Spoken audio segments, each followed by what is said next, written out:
Recently, the federal government of Nigeria announced 2-year bans of basketball, talking about international competition for Nigeria, the Tigers and also the Tigress. But from the way it is, the Gladiators right now, they just have to have a routine because the federal government are not backing down in making sure that particular rule stands. Well, just yesterday, they appointed at least a 10-man committee to see how to revamp Nigerian basketball from the grassroots level to where we can be proud of that dunk and slam sport. Welcoming you on 360 Sport on Trust TV. I am Adeni Ajishafe. Joining me this evening is Olawale Peters. Good to have you. It's my pleasure to be back to Studio Adeni. Now, let's start with our first story I just rolled out there, where, well, from the way it is right now, the federal government say, okay, they are really ready for business by appointing Interim Management Committee, IMC, to revamp Nigerian basketball from the grassroots even to the national level. Well, I think I love the fact that they are really serious about trying to change things. Well, the main thing right now is that what do we need to do? Now, let's quickly look at the Interim Management Committee list that was rolled out. We have Dr. Henry Nzeku, Udon Ubon Umapwa, Frank Jituba, Senate Bank representative, Professor Adamu Ahmed, Peter Nelson, Group Captain Rahina Garba, Adiremi Adewumi, Oluchi Nzekwe, and Sani Adio. These are the 10-man committee set up by the Federal Ministry of Youth and Sport, federal government rather, to at least administer Interim Management Committee of Nigerian basketball. Well, the major reason why they set up this committee is, number one, because recently they said they'll be having under-18 competition in Nigeria, and also try to see how they can revamp at least basketball in grassroots level. If you notice, the issue of having sponsorship for the grassroots competition or basketball league in Nigeria has been a very tough one. Yeah. And I'm sure that's why they involved Zenith Bank representative there, because they've been the ones sponsoring the league, and now they're trying to bring them back and make sure our basketball gets to that level where it deserves. Okay, and I think a very good development from the federal government, but I think we need to be very careful here. What do we mean? The people that have been appointed as interim management committee, what do they have, or what is their understanding when it comes to the game of basketball? That's number one that we need to look into. You know, in this country, we would like to start a good process, a beautiful process. But along the line, we allow sentiments and favoritism to set in, and we now derail from the main goal. The main goal is to revamp the game of basketball in the country. I remember in those days when we used to have Milo Championship. In fact, it's a household name anywhere in this country. So what are we doing to do that? And I hope the federal government, they have a strategy or a roadmap given to this committee that this is the roadmap that we want to go as far as this basketball is concerned in this country. Not that you just set up a committee like we are used to anytime there's a crisis or there's an issue in this country. It should be based on the strategy and the roadmap, the purpose, the vision of the new basketball in this country. Most of our basketballers, they are foreign-based. So we need to come back in a situation where we are currently now, where some people are writing that we cannot play for your country again because of the division you have, that you prefer to play under the, you are taking the side. And you are calling yourself a professional. That's why I love what the D Tigers are doing. While the D Tigers are separate, actually trying to issue statement that, okay, we won't play as long as also person is the leadership position. But the ladies are more cooperative by saying, okay, we don't even want this ban because they're supposed to go to the World Cup. So it's painful that they are looking at that. Okay, why don't you all reverse this? Let's go. And whatever you want to do, you can still do it. The only thing is, okay, don't let them run the affairs. Both sides, both factions, keep them off, but let's still go for this competition. I'm pretty sure you may not agree with me, or some of our viewers also may not agree with me, but the truth is the female are being more responsible when it comes to the game of sport in this country than their male counterparts. That is the truth. Let's look at the Super Falcon. What are they doing? Super Eagles, what are they doing? Let's look at this game also between the Tiger and the Tigress. They are committed. Their loyalty is to the Federal Republic of Nigeria, not to a particular cabal. So that's the truth. In fact, all of them, if I happens to be in charge, they will never wear that jersey again. Because it shows that your loyalty is not to your country, it's to a particular individual. So that we need to separate. That's the truth. So back to the committee issue, I think they need to give them, then there's supposed to be a timeline. We want you to achieve this within 3 months, 6 months, and 9 months. The administration we're talking about, they are leaving when? Next year, May. So whatever they want to do should be within that timeline, because we don't know what will happen during the general election, who is going to become the president, and who is he going to appoint as the Minister of Sport. His own or our own strategy, so that they won't think that I'm already envisaging that it will be a man that will be the Minister of Youth and Sport. His or our own strategy may be different from the plan that Dare and co. they have. So they should limit their own strategy or roadmap to the time they have in the administration. Should be 6 months or 1 year, or whatever they want to do. I think they should try and reconsider sponsoring the Tigress to go to the World Cup. It should be part of their own assignment. That look at it. Is there a way that you can look at the Tigress? Is there anything that you can just at least let them go and represent? Because they are not banning the country. I mean, they are not banning the game of basketball in the country. That's what they told FIBA.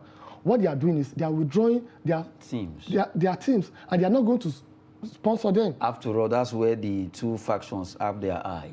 So exactly. It's because they have international competition that they can decide, okay, go to Kenya, go and fight. Or go I expected Mozambique. one of them now to have said, okay, no problem, the federal government.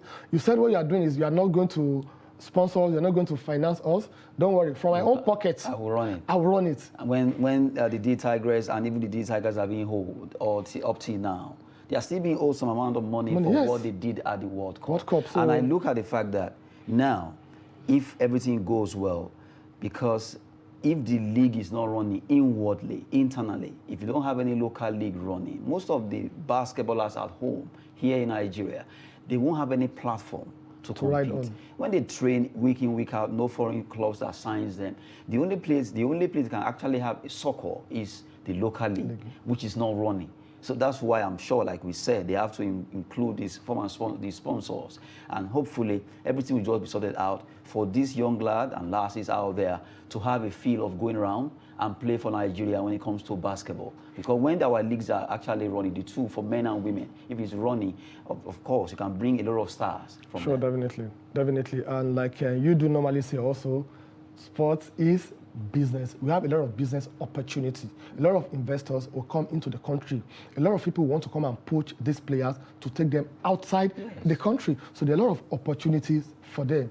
And like we do normally say that charity begins at home. How do you want your own local domestic league to be in disarray, and you're only concerning yourself about going international? It's not done anywhere. Where is the future? Where is the growth for those playing internally? So I think it's a very good step, a very good decision from the federal government. However, we shouldn't get carried away to make sure that we follow the due process in making sure that we see it through. So the issue that I spoke about earlier, favoritism, or we allow sentiment to come in when we are appointing people that will see to it. We should look at people that really understand the game of basketball in this country. People that know what it takes to be a basketballer. On that list, I'm sure of that Adiremi. I know Adiremi Adiwumi has been a very good basketball buff, player, coach, whatever you want to call it. At least I know that one. 1 out of 10. That's the one I know. But others, I'm sure others too, they will have an idea of how to run basketball. You know, it has to do with administration, logistics, that's technical performance of all this that has to do with players, selection, a lot of things that comes together to actually get this particular, I don't want to call them squad, but this team, this management committee, they are 10, although we don't know the representatives that will be coming to make it the 10th one. But really, all they need to do is to make sure they actually do the right thing. Don't be bullied by these factions. Sure. Stand on your feet or your ground that we are not anyone's stooge. We know what we want to do. We are here to work. Nobody should come and no interference. That's it. Okay, the way we can go about it that there won't be interference is if this committee, like I said earlier, they really understand what is at stake. Not that they too, they go and contract someone to come and do the job for them. Now, apart from Aderemi, from the list, I don't think there's any known or established basketball administration among them. We have someone that is a pharmacist among the list. Now, I'm not saying that he doesn't have what it takes. Don't get me wrong. But what we're talking about is like, okay, let's assume that we have an issue in the football scene. I want to set up 10-man committee. And you didn't see the likes of Shegun Odegbami. You didn't see the likes of Okocha, Amokachi. At least those people that run the football in this country. And we are seeing names that you have to even ask yourself that who are these people? What have they done before? So that is where I'm going to this time around. So we really need... Sunny Adio is a son, although maybe it could be a sport lawyer. You know, we have sport lawyer. Yeah, we have them. So do we need to get funny enough, most of the, at times you may not actually know that someone knows the rudiment of this particular sport. And you really know that, okay, for example, now somebody see you never knew that you look like someone that likes sport.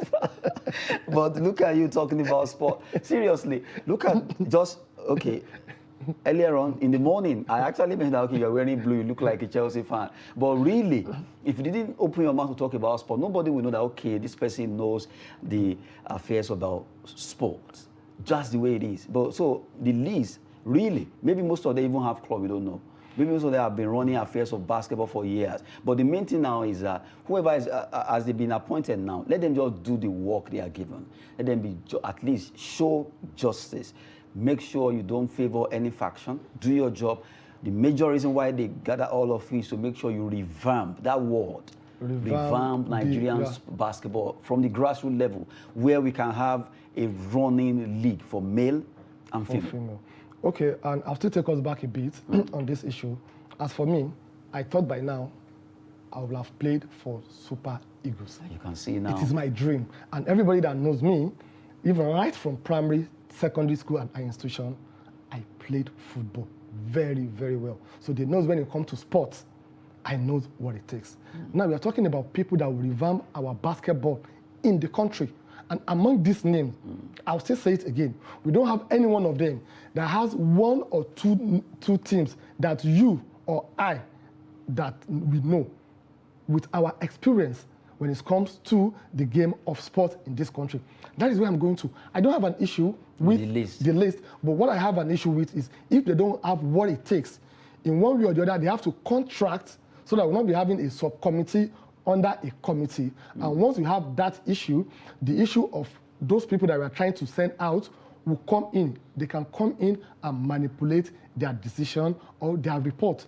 That is my own take on this issue. We should be looking at people that can start the process from beginning to the end without going outside to seek for anybody's support. Okay, I just remember now, Peter Nelson, during the para sports, he was the LOC chairman. And he has been with the Ministry of Sport. Yes, I know him. In fact, the video we watched in the morning, he was there. Peter Nelson is part of them. At least he has been with the ministry, has been in affairs of running sport in Nigeria. So making it two.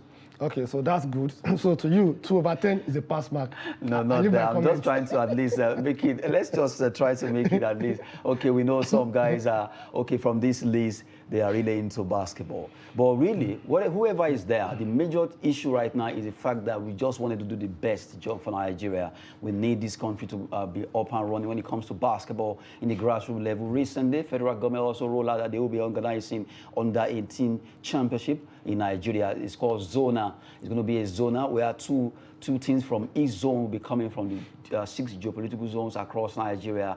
They will be converging in Abuja to fight for honors in both boys and girls. This is part of the duties they'll be rendering in that competition. Now, we have to quickly talk about other sport. We move away from basketball. Now, let's talk about football. Well, tonight is a night. Well, we'll see who will be qualifying to the German Bundesliga between Hertha Berlin and Hamburg. Hamburg, they will be playing. They played the first leg, they won 1-0. And the second leg will be coming up, and they'll be playing. Well, who will win this game? Because they just have to. They have to play. And from the way it is, well, Hamburg, first leg, they won 1-0. second leg is actually at their home, and they want to make sure they qualify. They come back to the German Bundesliga. Okay, it's going to be a very interesting match because look at the Hamburg, for example, now, and they relegated for the first time in their history 4 years ago, and they've made 4 attempts to come back, to even get to this playoff. On 2 occasions, they lost just with 1 point. They came 4th on 2 occasions. Then the 3rd occasion by 2 points. This time around, they got to the 3rd position by goal difference. So that shows that they fought for it. And having won the first match away from home, tonight's match... At least expected that, it's expected that Hamburg will do everything possible because they are at home. And the support from the fans, boisterous fans in the city of Hamburg, will actually at least give the players that morale booster. Yes, and if you look at what happens at Everton also, they got the morale booster from the fans, from the shareholders, from everybody. So definitely the same thing will happen to them tonight. Then if you look at the league also, they did very well. They considered the least goal in the Division 2. They considered only 35 goals in 34 matches. So that means they considered only 1 goal on an average per match. Then if you look at their opponents, they considered the highest goal in Bundesliga, 72 goals. So that shows that if they start the match with the mindset of winning, not to defend, you go with the mindset that, no, I'm not coming to defend the 1 goal advantage I have over you. So I'm playing all out attacking football. The possibility of them winning the match is very high because we are playing with a team that considered 72 goals in Bundesliga, the highest, against a team that considered the least goal in Division 2. So that means defensively, they are very good. While defensively, at Berlin, they are not that very, very good. So it's going to be an interesting match. And the game of football right now is all about concentration. You have to be, your concentration should be there from beginning to the end. It's like you are driving on the highway. A second or 2 seconds, then you take away your height from the steering, you know what can happen. We saw what happened over the weekend. Manchester City and Aston Villa. 5 minutes, they considered 3 goals. So that means they considered a goal in average of 1 minute for the 5 seconds. That is how football is for you. So once you just lose that concentration, anything can happen. So they shouldn't jubilate yet. It's not over until it is over. They should go with the mindset, and there's no away goal rule. No away goal rule. Just go in there, do the justice, do your business. Don't think about defending the goal or the post. At least I've warned you before. And don't mind the fans. No, they have to mind the fans. No, I'm talking about Hertha Berlin now. Okay, the Hertha Berlin, they shouldn't mind the fans. They too, they should go there that, if the Hamburg can come and beat us away from home, we too can do it we can do it, and we can do it better, because right now, they are not under pressure at all. But they've lost the first match at home. They've lost it. And there's this psychology when it comes to game of football. Take it or leave it, except you are fighting it internally.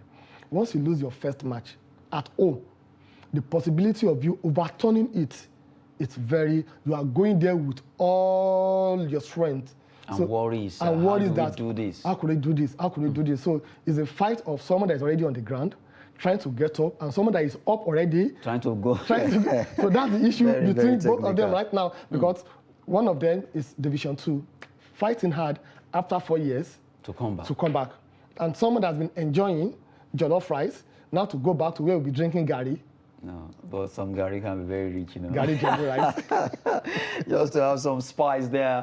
But really, Hertha Berlin versus Hamburg is going to be a big fight tonight, as a fight for who stays, where Hertha Berlin wants to remain in the Bundesliga. And, well, for Hamburg, for the first time in the entire career of that club, let me use that word, career, but right now they are trying to come back to the Bundesliga, and they hope to at least get it done, because the first leg they won away, and now they are home tonight. Let's see what's going to happen concerning that game, as Hertha Berlin fight out against Hamburg in that particular game. Now, quickly, before we run out, let's talk about Tottenham Hotspur. Tottenham Hotspur joins rivals Arsenal. It's a battle of London now for Gabriel Jesus of Manchester City, a player that the arrival of Erling Haaland it's not really spelling a good omen for him right now because he could be surplus to requirement if care is not taking along. In fact, the way it is, I'm like, oh, Haaland is here. I remember when Obafemi Martins was playing for Inter Milan, when they brought in Zlatan Ibrahimovic, he had to leave because he checked Zlatan, Gabriel Milito. How do these guys are tall, they are good. How do I beat this guy? I will just remain on the bench. The best thing for me to do is to find my way out before I move to Newcastle for that £10 million move in that year. But really, for Gabriel Jesus versus Erling Haaland, Haaland right now is the bride. They've been looking for top 9. Now they have him. So it's painful anyway, looking at what this guy has done for Manchester City. Okay, I think that depends on the formation that the coach or the pattern that the coach wants to adopt. Are you going to depend on only one striker? Haaland, we all know, is injury prone and is coming to Premiership for the first time. How sure are you that he's going to click immediately and deliver the results? They will add the young man they got from Sao Paulo. Yes, they got a very young striker, I think 19-year-old, to also join Haaland. So the pattern for Pep Guardiola is you discard your old players that really understand how Premiership is being played, and you want to use 2 new strikers. I think that would be a gamble. What is surprising me mostly is the fact that up till now, I expect Guardiola and the hierarchy of Manchester City to do everything they can to at least hold down Gabriel Jesus. It's not about scoring. It's about the fact that he inputs the productivity of that player to that squad. Gabriel Jesus, Kevin De Bruyne, Raheem Sterling, we know what Bernardo Silva, we know what they've done, just lifting Manchester City on their shoulders. To where they are right now. So discarding such a player just like that without no statement, nothing, okay, we are offering you this contract. Even if it's going to be like a bait contract, let's just give him this so that he will just look at this is not favorable and they can move. But nothing like that. So it looks somehow. Yeah, it does, to be sincere with you, it does very well. But I think going to Arsenal, I'm not going to advise him to go to Arsenal. Yeah, why? Arsenal is going to play, they're not playing in Champions League, they are playing in Europa. Why Tottenham, they are going to play in Champions League. So if you look at that, someone that has been enjoying Champions League throughout his life in Premier League, now you want him to go to a club that they are not going to even be a title contender next season. What if they win next season? Who? Arsenal. Arsenal, yes. If they win, I will sponsor you to go and watch. Are you serious? To go and watch. It's a public. Yes. Okay. If Arsenal should win it, you win a ticket, courtesy me, to go and watch their game live at Emirates Stadium. That's a good word there. Yeah, please, let's put it on record. Fans of viewers out there are actually watching. What if they win it? It's possible. I'm not talking about them winning top 4. No, the league. The league, yeah. Premier League.